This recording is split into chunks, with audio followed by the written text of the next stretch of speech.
Hey, everybody, and welcome to the True Crime Squad. I'm Katie Weaver, here with my sister, co host, and partner in crime, Kristi Brower. Hello. Hello, hey guys. Hey How's it squad. going? It is good. It is very good. I am so excited. I found these to print for Fidget Whimsy. This is a So Halloween cute. crow, so the front of it is a skull. I've been wanting a crow really bad because I love crows, and I Mm-hmm. haven't found one to print really that worked for me. And look at this little guy. That is just a regular Adorable. little crow. And I know crows don't have purple eyes, but don't you think they should? They do when you're magical. Right? This is So a magical crow with purple eyes. So anyway, I've been having a lot of fun with that. I love it. How Yeah. fun. Very good. Well, all is well here as well. My neighborhood did not go kaboom. We talked about it yesterday, but Glad to all hear is it. well. Yes.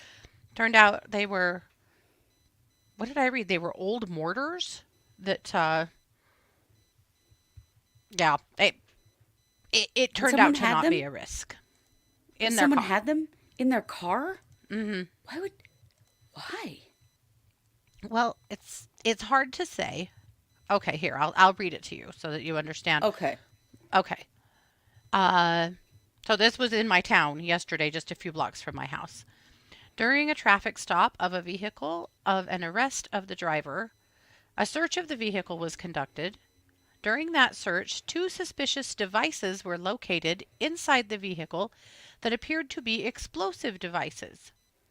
For precautionary and safety measures, the public and the officers, the Idaho Falls Regional Bomb Squad was contacted and they responded.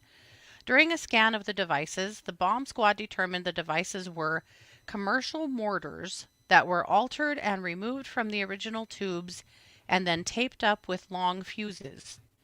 There is no longer a threat to the public, and all roadways have reopened. Thank you for your patience and understanding. But what Why did long they have fuses? fuses? Yeah, What the hell? I. It's hard to say. What the hell was somebody up to? It's hard to say. S- Only can be some bullshit. I mean, only Hmm. can. Like I cannot think of a reason in which you would own something like that Hmm. and modify it Hmm. that would be for a good reason. It seems like it was probably smart that they called out the bomb squad to see what they were dealing with here, because it Yeah. still sounds Yeah, a it little sus does. to me. Yeah, only in Idaho, right, Kathy? Good I know, Lord. this is this Hmm. insane place we live where crazy shit happens all the time. And you want to bet that they were yelling at the cops that this was against their Second Amendment rights? Oh, You want to 100%. bet? That was happening. Hmm. Yes. Yeah, without a doubt. So anyway, all is well that ends well. Well, good. I Glad guess you're we'll well. maybe Your hear more about neighborhood it is later. safe. Yeah. Yeah. Well, now I want to know who Yeah. the hell that was, what they were Yeah. doing. What We might the? find out. We'll see. Yeah, but other than that, all is good here. Uh, we had a pretty heavy day yesterday on the show. Just a lot of heavy news. Yikes. So today, well, my story is real heavy, but you're going to lighten us up a little bit with some DNA for the win kinds of miracles. I am.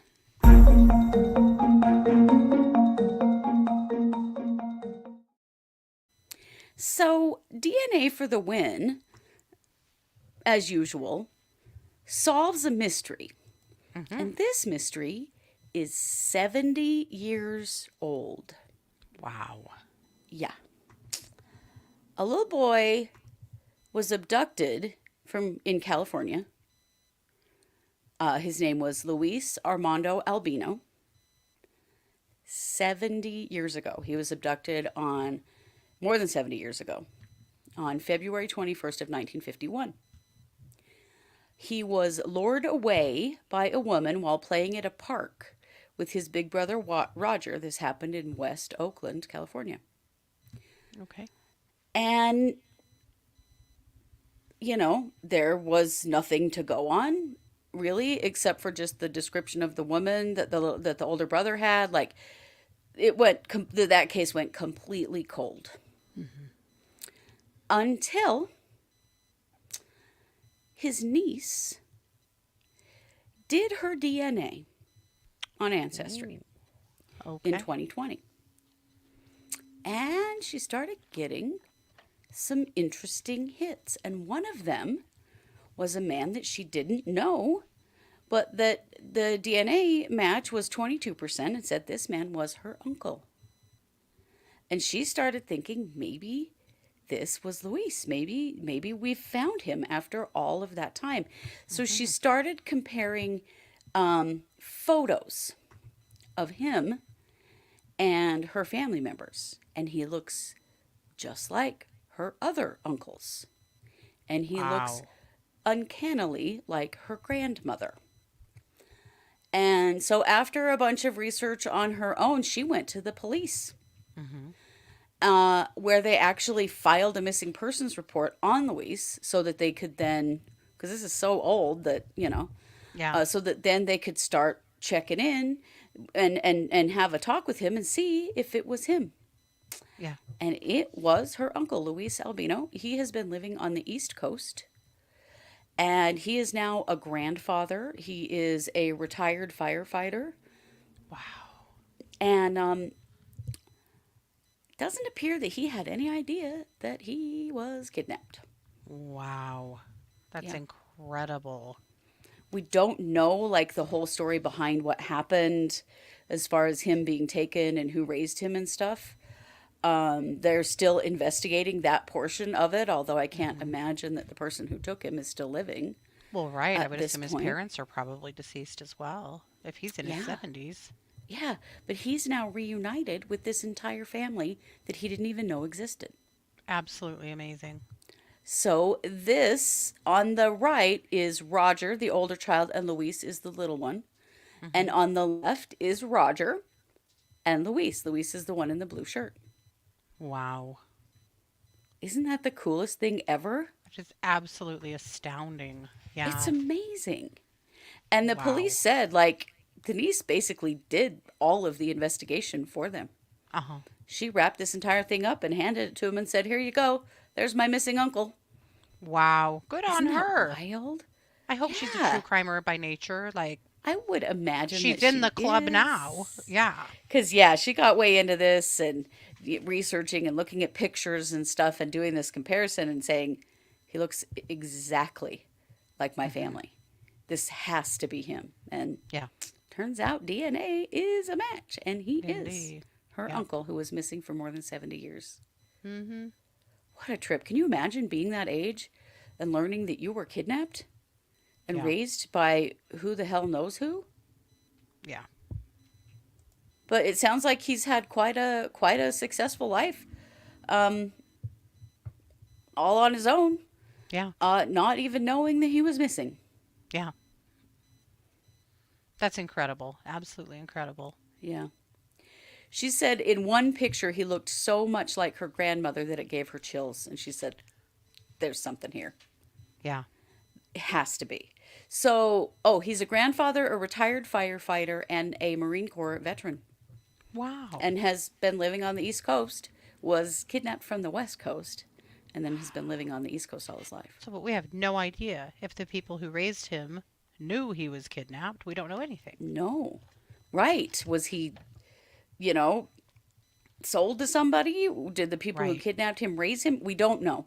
But the police are investigating it because they, Hmm. literally, it is a crime. Yeah. And the victim has been found, but we still don't know what exactly happened, other than it's a very happy ending, Yeah. which I think Absolutely is amazing. just very sweet. Hmm. Love it. Well, All right. that's a great story. We'll Isn't take it. it? We will. And with that, Katie, I'm going to kick the mic back to you for our main case. All right.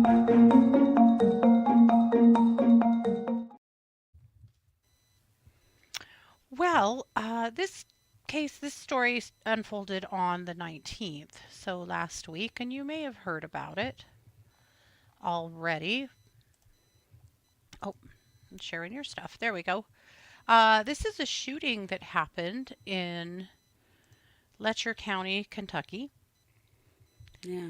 Unfortunately, this is Judge Kevin Mullins, and Judge Mullins was shot dead in his chambers by the sheriff. Unbelievably, it's been a really shocking situation, and the entire community is really blown away. Sheriff's name is Mickey Stines. These men were friends. They had been friends for a really long time. I'm going to share a little bit more about both of them, but I think we'll go straight to the press conference and then we'll talk a little bit more about both of them and what we do know versus what we don't, because there's been a lot of really harmful gossip about this case that we're going to talk about as well. But let's take a look at the press conference. Tell us so far about the investigation. This investigation today, Kentucky State Police Post 13 has received a call shortly before 3 p.m. In reference to shots being fired inside the Letcher County Courthouse. Multiple law enforcement agencies from around the area, along with emergency services, responded to the area and located District Judge Kevin Mullins with several gunshot wounds. Life-saving measures were taken, however, were unsuccessful. He was pronounced deceased on scene by Letcher County Coroner's Office. At that time, preliminary investigation indicated that Letcher County Sheriff Mickey Stines fired at District Judge Kevin Mullins following an argument inside the courthouse. Now, was there any motive, or was this just, did he go there to do that, or what do you... At this time, that's questions that we're still trying to get answers to, what led up to the actual shooting itself and the moments prior to. Sir, did the shooting take place inside the judge's chambers? That's correct. Was anyone else present? There was other people present inside the building as well. But not inside the chambers? Not that I'm aware of. Is there video, a camera that's inside that chamber? As far as I'm aware, I think there is video from within the facility. Are you able to tell us where those gunshots were at and how As far as locations, I do not. That's information that I don't know. And again, that's stuff that will be uncovered and identified later on. How many shots? At this time, we don't know. Did you speak to any of the witnesses you mentioned? Me personally, I did not. Every witness that was inside the building will be interviewed as standard protocol throughout the investigation. The sheriff turned himself in? That's correct. He was arrested on scene without incident shortly after officials arrived. Do we know if he's personal? At this time, I am unable to answer.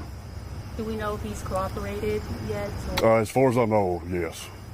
Do we know what charges are pending for him? Sheriff Stines was placed under arrest and transported to a correctional facility. He was charged with one count of murder in the first degree.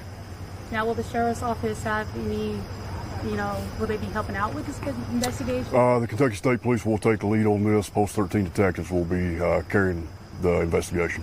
I know schools were placed on lockdown in the area and students were held back. Is there any advice or what is going to go on tomorrow with schools or businesses that might be interested in closing, staying open? So this was an isolated incident. We did place the school on temporary lockdown because we didn't know exactly what we were dealing with. Once we were here and was able to clear the scene and deemed that there was no further threat to public, we went ahead and released that lockdown and they went on about their day. There are a lot of rumors going on social media right now, and it seems tensions might be high within this community. Is there anything that you can say to people right now? We could use everybody's prayers. Send prayers for the family that they get through this difficult time. And from Laurel to Russell to now Letcher County, what is these past couple of weeks been like for the state police? Very busy. It's been very busy, but that's what we're here to do. We're going to carry out and do our jobs in the way we need to. Do you know how much longer you guys might be out here? We should be able to clear the scene within the next 30 minutes. Any idea what's next for the sheriff? I mean, what does this community do without a sheriff? That will be handled by somebody else in the days coming. But as of right now, we'll continue to carry out our investigation.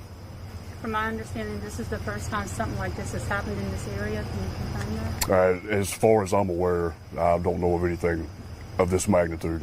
And then of talking just with people in this area, can you provide us, what are they saying to you? Are they angry? Are they sad? As of right now, I've not had a chance to speak to very many people. It's been a very hectic and busy day, but this community is small in nature, and we're all shook. And what are the next steps? Just, I'm guessing, send it for autopsy report? That's correct. There'll be an autopsy conducted in the days coming, and just following up on all the leads and make sure we conduct a thorough investigation. Was it the sheriff's service pistol? That I do not know. Do you anticipate that those people who were present will be helpful with the investigation? I foresee so. And do you know when the deputy was listed as a deputy here? I'm sorry? The sheriff, do you know when he was appointed to sheriff? He has, I think, spent 2 terms, so going on around 8 years. To make sure it wasn't anyone else injured in this event? There was no other injuries reported. And where was he transported to, the sheriff? To a correctional facility. Corrections facility. No specific location? At this time, we're not going to release that information. When something like this happens, the community obviously responds. Would you have any words of encouragement to them in the days to come? We got to stick together and get through it one day at a time. You mentioned an argument leading up to that. Do you have any information on the details on what the details I do not have at this time.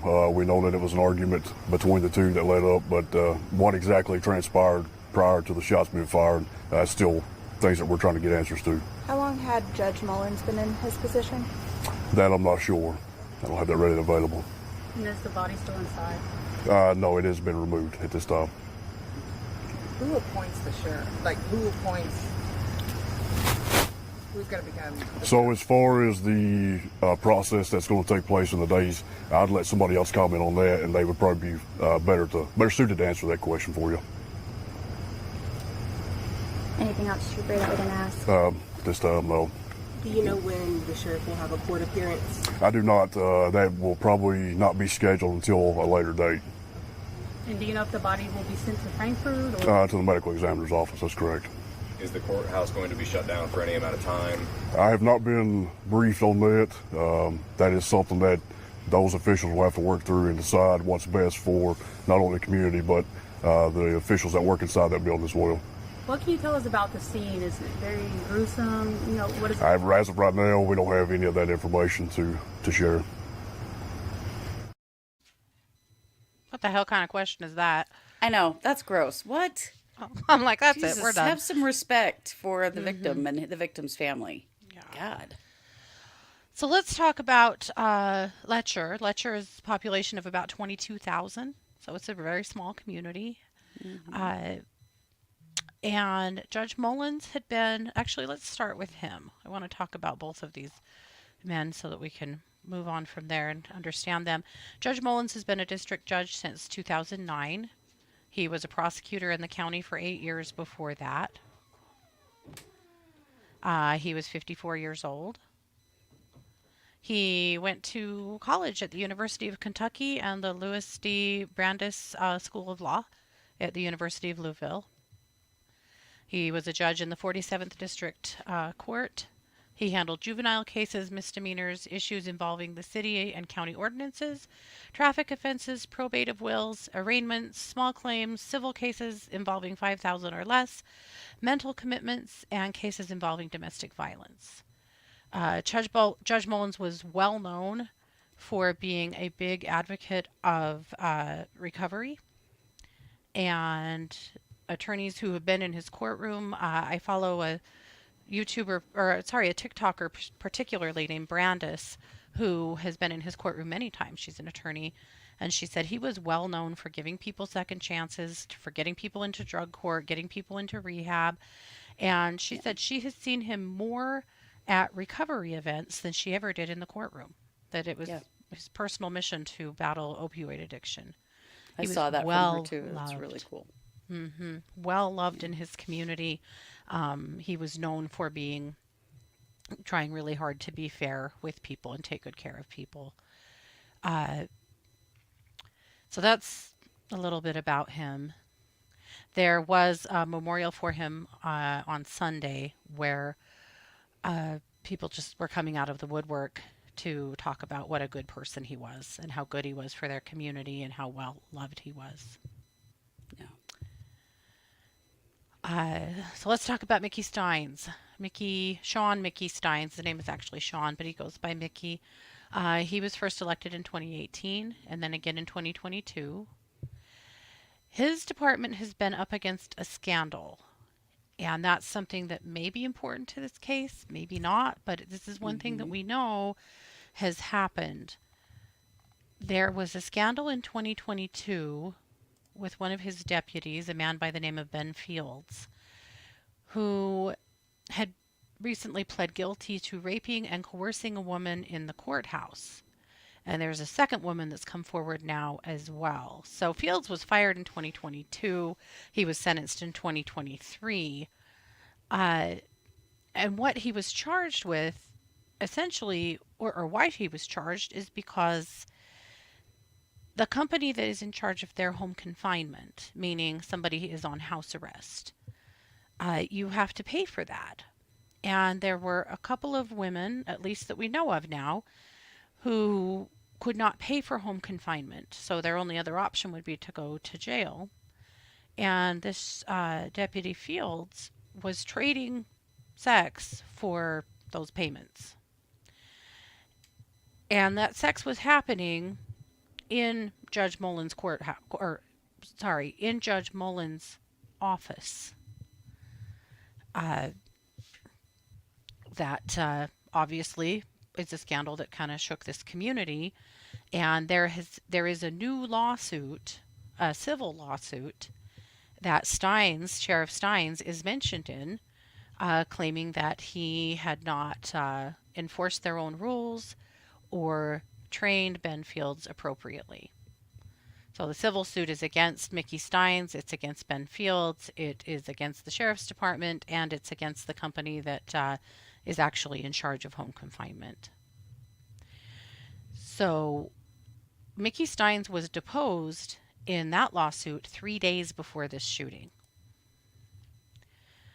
The Guardian reports that they have spoken to people in Letcher who know Mickey Stines, who said that for about 3 days before the shooting, up to that point, he was acting very strange and not like himself. We know that these two men had been friends for decades. We know that they had lunch together that day. There was a camera in the judge's chambers, so we know that Mickey Stines came into the judge's chambers, said he needed to speak to him alone, that they had a fairly brief conversation. They both pulled out their phones and showed them to each other.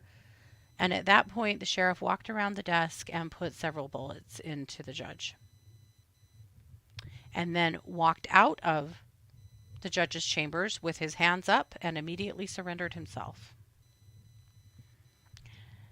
The weirdness for this community, I mean, the shock and the grief of all of it, but consider this. If someone else had shot the judge, it would have been Mickey Stines who would have arrested them along with his deputies and put him in his jail. Right. If Mickey Stines had shot somebody else, he would have been arraigned in front of Judge Mullins. Yeah. So Mickey Stines is being held in a correctional facility in a different county than his, of course. He's still the sheriff at this point, because that's an elected official, so that's not so easily taken away. It will be, of course, at this point. But and of course, a different judge will be overseeing him, because the judge that normally would have done this in this county, he murdered. It's very hard to understand what happened. But what I want to tell you about is what didn't happen. Because yet again, we've had a shining example of what not to do in the true crime world. And I've been really disgusted by this case. When it happened, almost immediately, someone started sending a rumor around on Twitter that the reason this happened is because the judge had been assaulting the sheriff's 16-year-old daughter. And everyone was claiming that's what happened. He was a pedophile. That's why he shot him. He was raping his daughter. All of these allegations, like, just flying against the wall. Everywhere. Everywhere. That's what the locals are saying. This is, on God truth, this is what happened. Nobody knew that that's what happened at all. But that was for about 3 days on social media. That was the rumor that was being pushed hard. And I was very uncomfortable with it because there was no proof of that. And we're talking about someone who was just murdered, who was a judge. I mean, those are heady allegations to be throwing out there. Right. Plus, that's also speaking of a 16-year-old child. Exactly. Exactly. What we were saying, not me, but what was being said. Yes, throwing allegations about as a child. And of course, it went from the spectrum of in an inappropriate relationship with a 16-year-old to essaying a 16-year-old, but there was no proof of that at all. And that, of course, proved to be very damaging both to the judge's family and to Mickey Stines' family, who finally had a family member come out and make a public statement that that is absolutely not true. Please stop saying it. This is our family is already completely destroyed by this. Please stop saying these things. What disappoints me is some very prominent true crimers were repeating that on X as if it was just the gospel truth. Right. I'm so bothered by that and by the fact that these things were being said without any merit at all. It's yet again a good reminder, as anyone in the true crime community and beyond, to be really careful about what you listen to and what you believe. And now that the sheriff's family is coming out saying that it's not true, in fact, a good friend of the family, one of the sheriff's best friends, who was also a very good friend of the judge, is saying what this was really about is not at all what you think it was about. So please just calm down, quit spreading rumors. It's all going to come out in court, but stop attacking the sheriff's family and saying these things. It's not true, and they don't need this right now. God, none of them need that. Either No. family. I mean, these are two families destroyed right now. Mm-hmm. Yeah, exactly. Now, this girl, if there is a 16-year-old daughter, because we don't actually even know that there is, but if there is, There she is has a daughter. She has herself made a statement that it Oh, was has not she? true. Okay, I Yeah. haven't seen that. So, yeah, now she gets to go to school. She gets to go out into the world with all of these rumors being spread about her. And also, her dad just murdered the judge Right. and is going to go to prison for the rest of his life. It's incredibly sad and tragic, this case. It's really something. But right, Kristi, what was on those phones? Yeah. Well, but also the friend of the family made when he made a statement, he made a reference to mental health. He did. And so we don't know, and especially with other people in the community saying that they had seen Mickey and talked to him and he hadn't been acting like himself. We don't know what happened, but we know what didn't happen, and Yeah. it's just a good cautionary tale. It's a good reminder to all of us not to fall for that kind of stuff and to be careful about what we believe and what we spread. Absolutely. But it's a tragic case. It's still an absolute mystery to the public why this happened. As the deputy said, Deputy Gayhart said that they locked down the courthouse, they locked down the local school, like they really shut the town down for a minute so they could get their bearings and try and understand what in the world just happened. Yeah, in a small community like that, I mean, these are two people that everyone knows or knows of to Yeah. some extent. You know what I mean? Like, man. Well, and the deputies who had to arrest their boss Yeah. and take him into custody, and then the ME that had to come and gather up the judge, who they probably knew well. Yeah. What a huge crisis and travesty in their community. But of course, we'll keep eyes on this case. Mickey Stines will be arraigned tomorrow, so we'll keep an eye on that and see what happens. There's a part of me that thinks that he will probably plead guilty and not put his family through a trial, just knowing what that would look like. I've wondered that too. But of course, who knows? We don't know the specifics, so who knows? But it really does make me wonder if that's what will happen at this point. So, so there you have it. That's it. So, Kristi, I'm going to turn it back over to you for another DNA for the win. Yeah, we get a 2 for today. Yeah.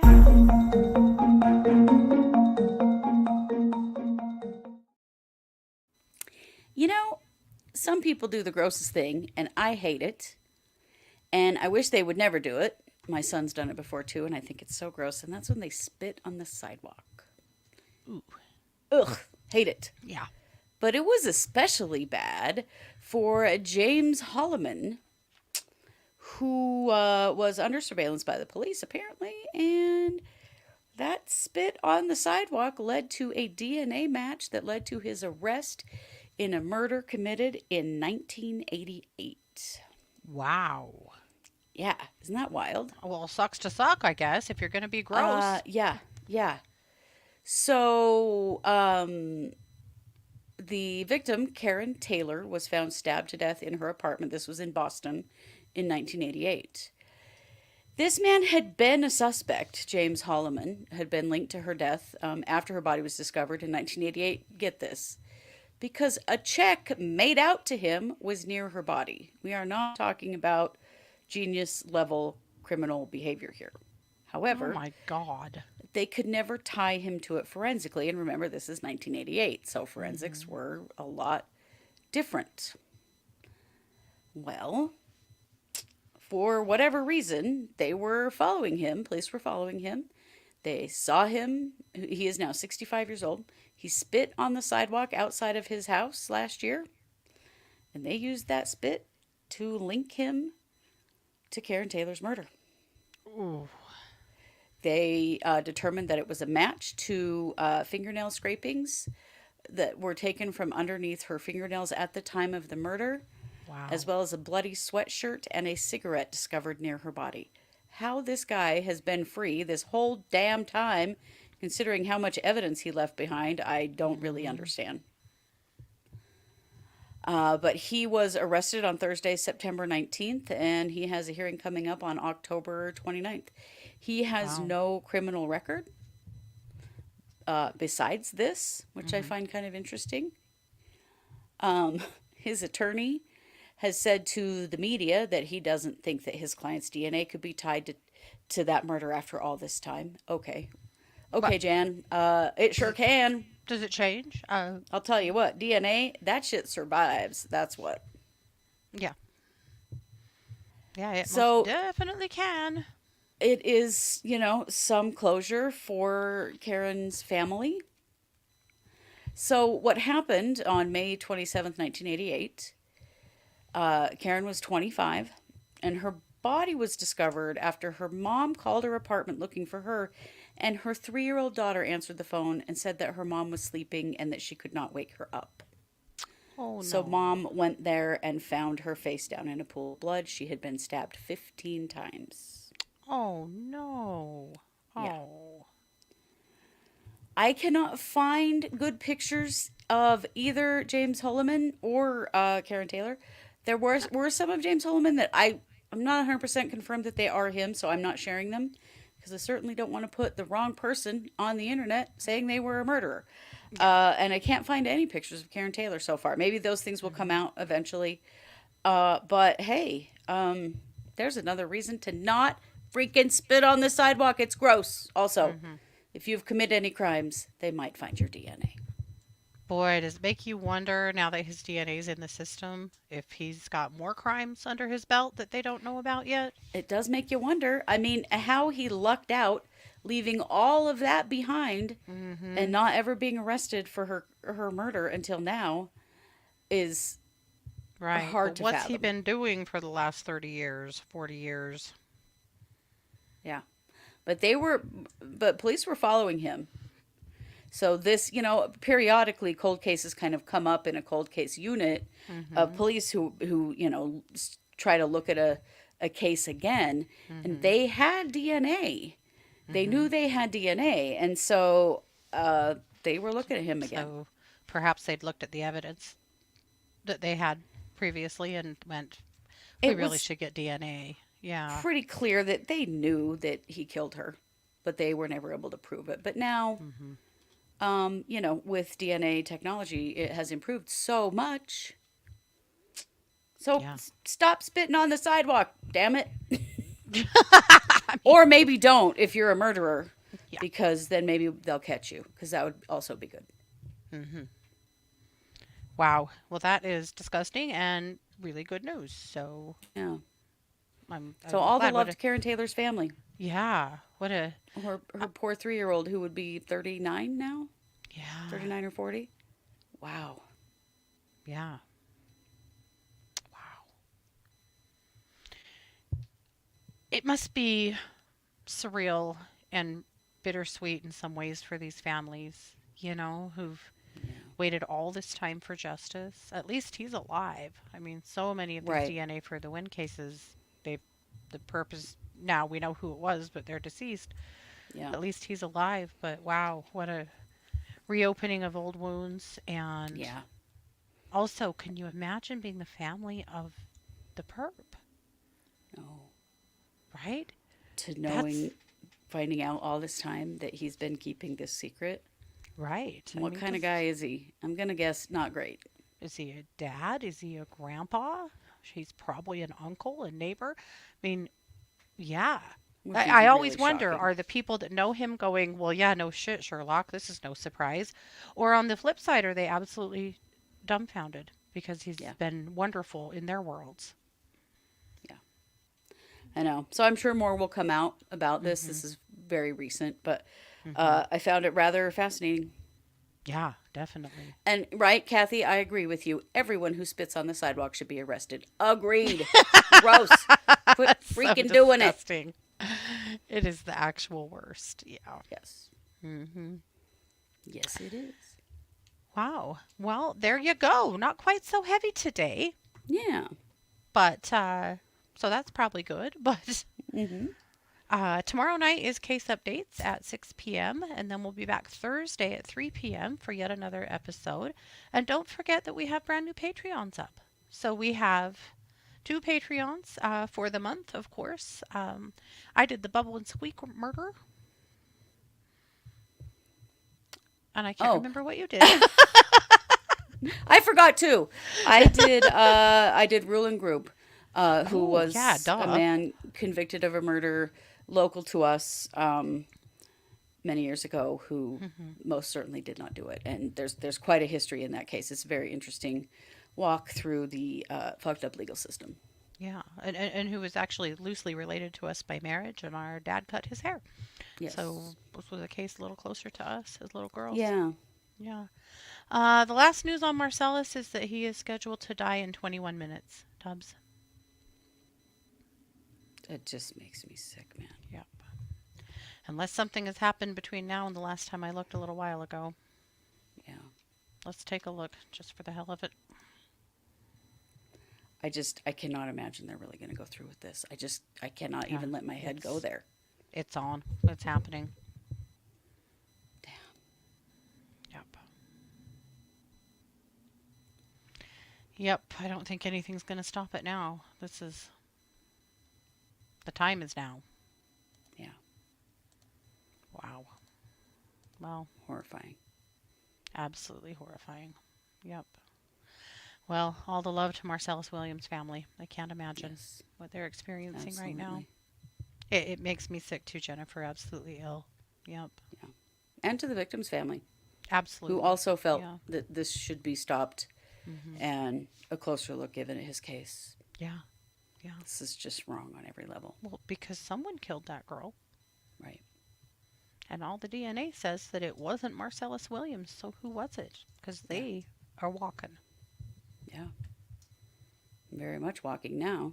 Yeah. Yep. Ugh. Awful. Right, Jennifer? Can the entire judicial system of Missouri be prosecuted for murder? Nope. But Sadly, should they be. cannot. I wish. How shameful of the governor to let this go. It is. How It's shameful. hideous. Right, like the victim's family, like to put this on them too. Yep. It's awful. Yeah, exactly. They're not going to be looking for the guy who actually did it. Yeah.